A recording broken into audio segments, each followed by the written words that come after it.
Je, umewahi kujiuliza thamani yako halisi inapimwa na nini? Je, ni mavazi ulionayo, ama mali ulizonazo, ama pesa, ama watu wanavyokuona kwenye jamii?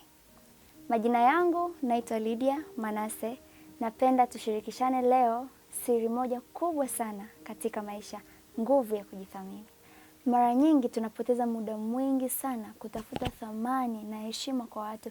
Tunasahau ya kwamba thamani ya mtu halisi huanzia ndani yake. Tukashirikishane kweli kadhaa juu ya swala hili. Kweli namba moja, ajionavyo mtu ndani yake ndivyo alivyo.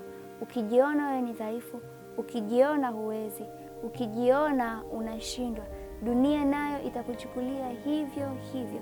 Lakini ukijiona wewe una nguvu, wewe ni wa thamani, wewe unaweza, dunia nayo itakuchukulia hivyo hivyo.